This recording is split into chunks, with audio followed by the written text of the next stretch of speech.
The Black Giant Episode 2, The Fox in the Desert. Yeah,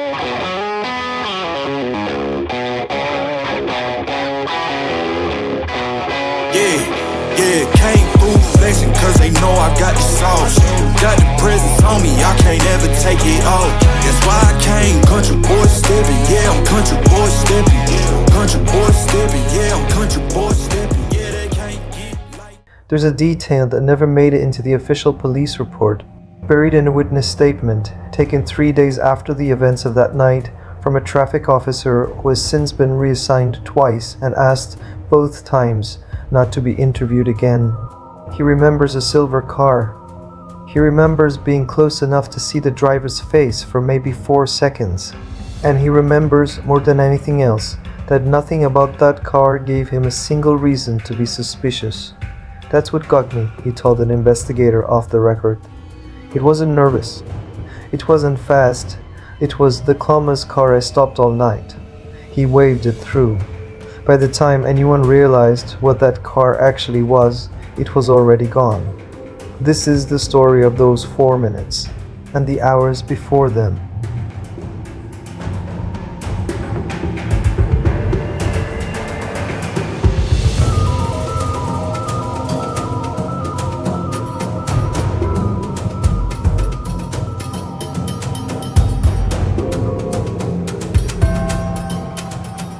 Part 1. The engine starts, Hamid said it quietly. 2 words. But the warehouse heard them like a gunshot.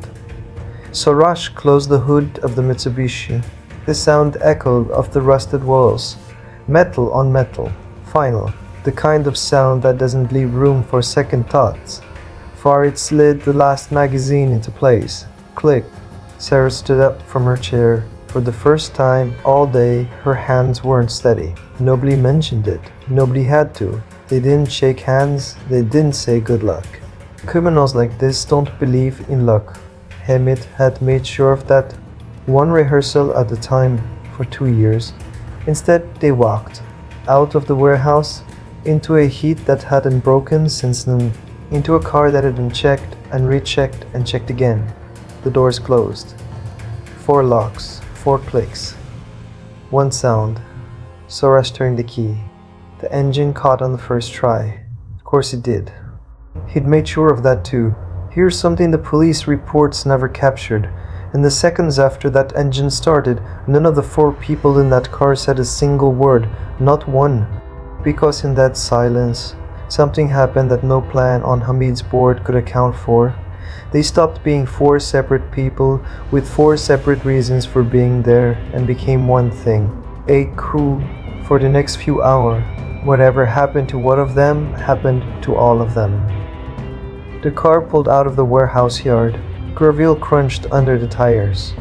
Dust rose behind them and hung in the orange evening light like a curtain closing on the life they used to have. None of them looked back.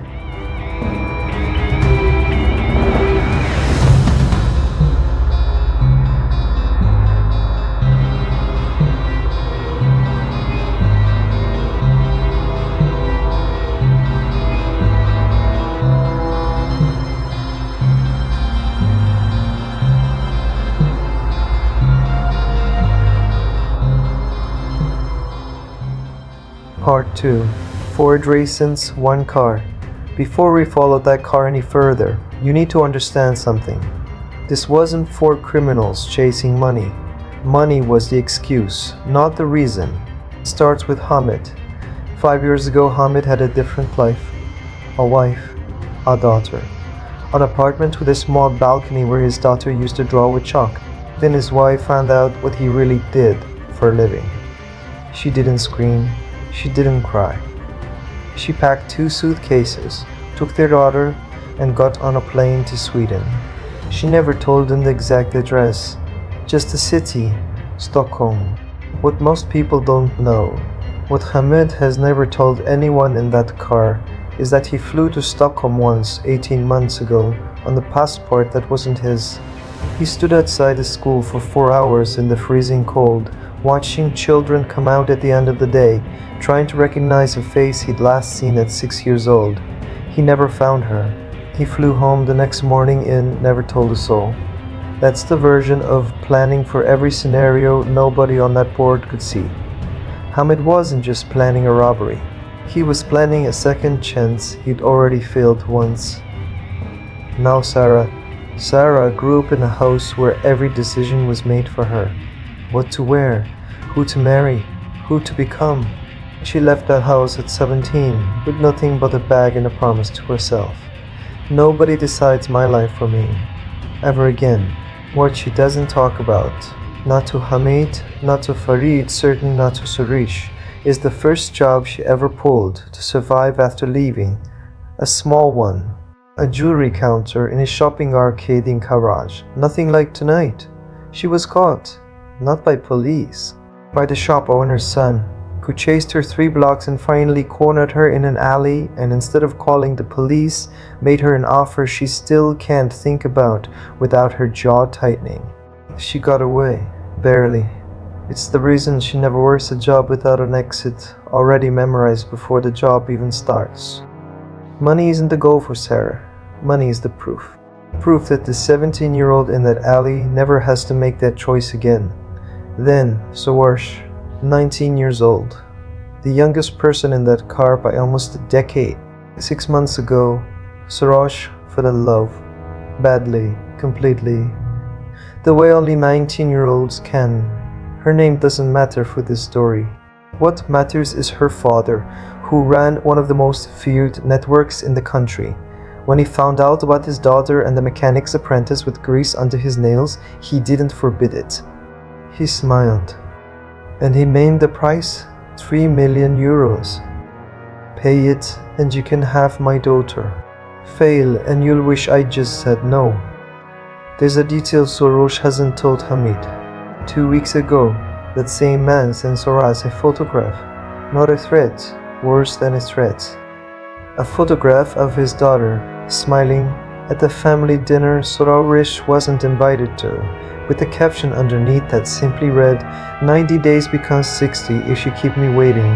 Soroush deleted the message. He didn't delete the photograph. And finally, Farid. Here's the truth about Farid. Nobody in that car actually knew him. Not really. They knew what he told them. Former hired gun, Western provinces, good with weapons, better with silence. But somewhere in Farid's past there's a version of himself none of them had ever met. A version that used to work for people he doesn't talk about. People who don't forget a face. And in a warehouse very unlike the one they'd left tonight 3 years ago, Farid did something that ended that chapter of his life for good. Or so he believed until about 11 minutes ago, when a voice on a cheap radio frequency made him question everything he thought he'd walked away from. 4 people, 4 reasons, 1 car, driving straight into the heart of one of the most protected buildings on the planet.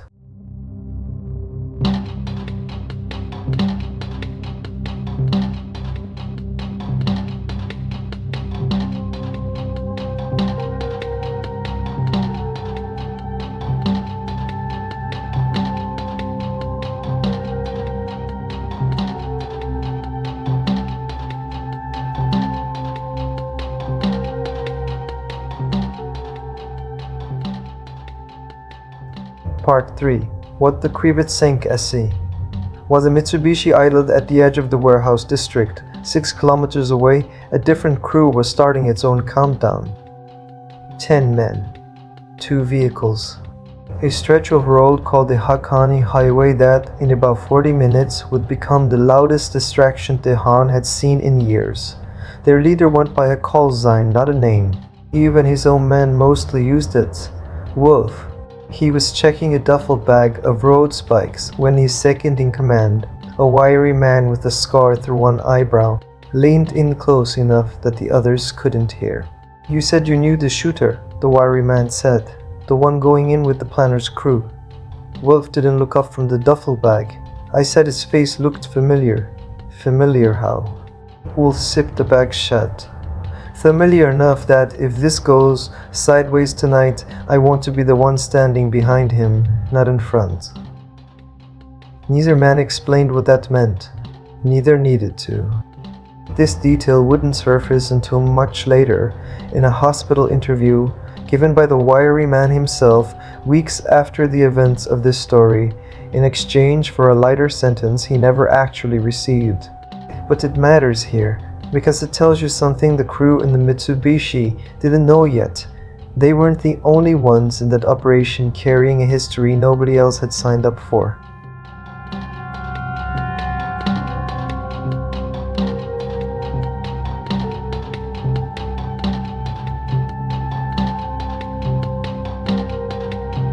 Part forward. The Fox in the Desert. The Mitsubishi merged onto Hamid Expressway at exactly 11:41 p.m. Traffic was light. Tehran at this hour breathes differently. Slower. Quieter. Almost forgiving.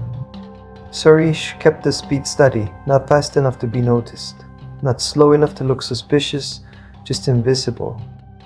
Exactly the way Hamid had drilled into him for 2 years. A fox doesn't run across open desert, Hamid used to say.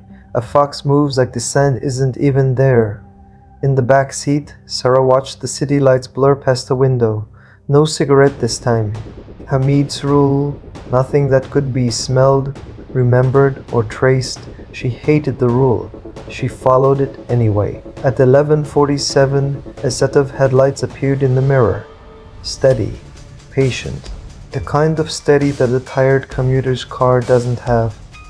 Hamid, Soroush said, voice low, "We've got a shadow." Hamid didn't turn around. How long?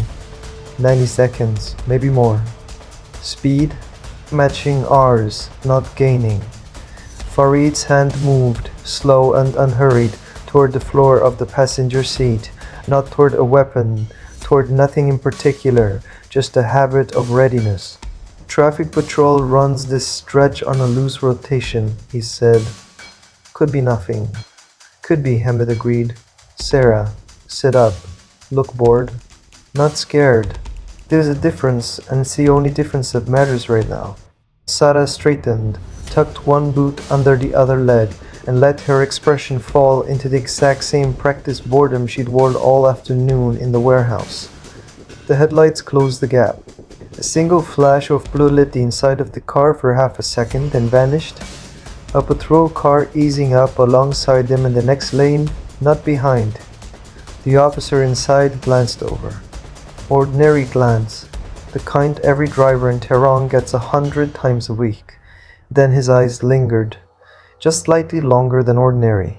Soroush kept both hands on the wheel, kept his eyes forward, kept his breathing even, every instinct in him screaming to speed up, every hour of Hamid's training screaming louder, don't.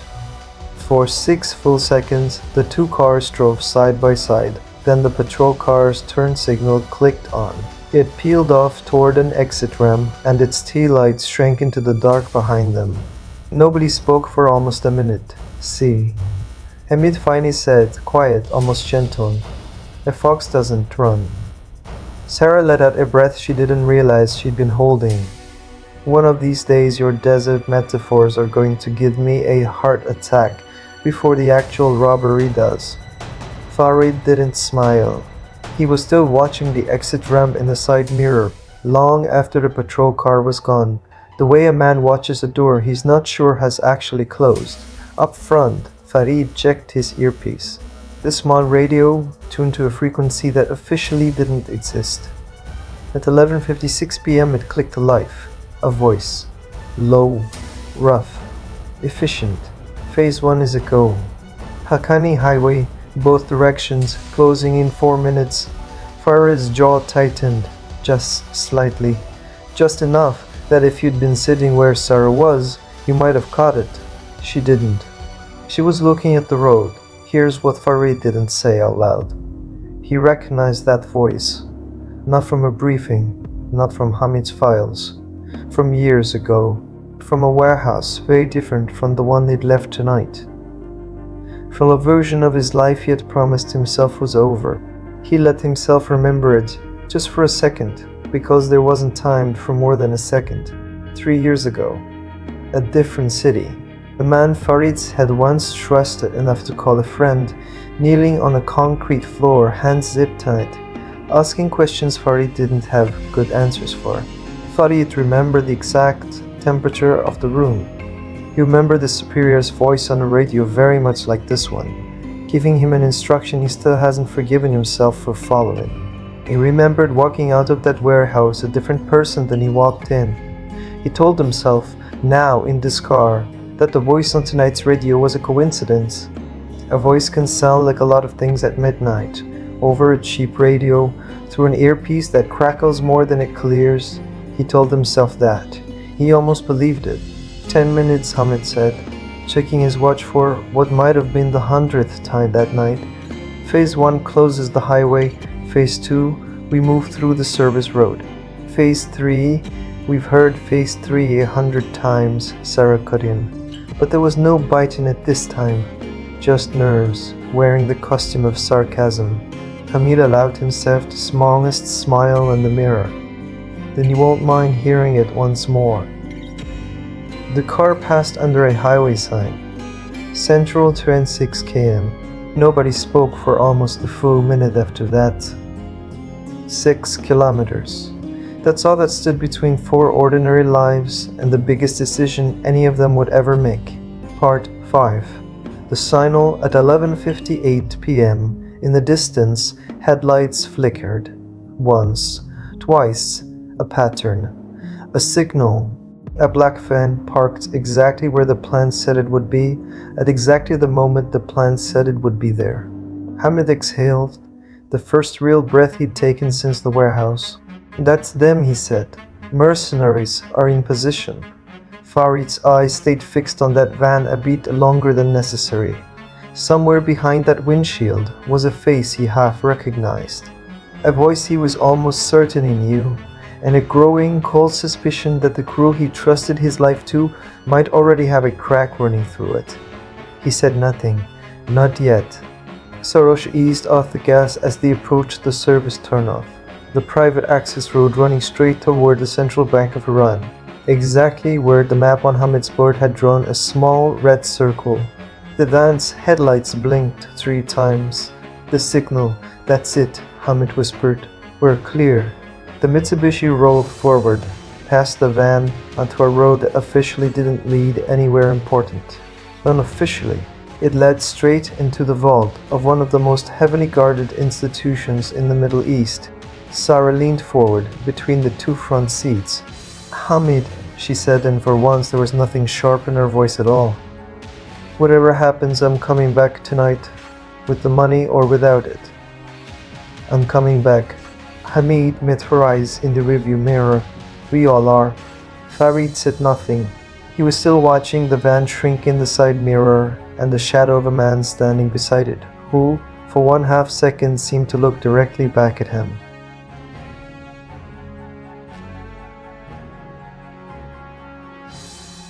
Part 6. Midnight. The dashboard clock rolled over, 12:00 a.m. Exactly on schedule. The service gate ahead of them was supposed to be unlocked. It was. The camera covering that exact angle was supposed to be looped on a 30-second delay. It was. Everything, every single detail Hamid had rehearsed for 2 years was happening exactly the way he drawn it on that board, which is exactly the moment you should start worrying. Because plans that go perfectly almost never stay that way. Soroush pulled the Mitsubishi through the open gate and killed the headlights. Darkness swallowed the car. For a moment, none of them could see anything except each other's outlines. 4 shapes, 4 heartbeats, 1 shared silence. Then Hamid's voice, low, steady, final. This is it. No turning back after this door. He reached for the handle. And somewhere, on a frequency none of them controlled, a radio crackled once. A single word, spoken by a man Farid, was now almost completely certain he knew. A word meant for someone else, not for the crew. A word that, if Farid had understood its real meaning that night, would have changed everything that happened next. But he didn't understand it. Not yet. The car door opened. Four criminals stepped out into the dark and walked toward the vault that history said could never be touched. Behind them, the gate began to close. E&E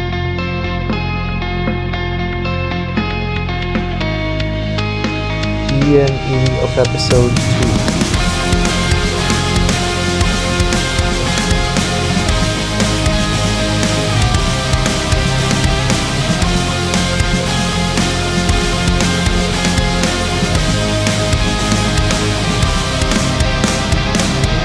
Racing my own thoughts into the silence, seeking the guidance I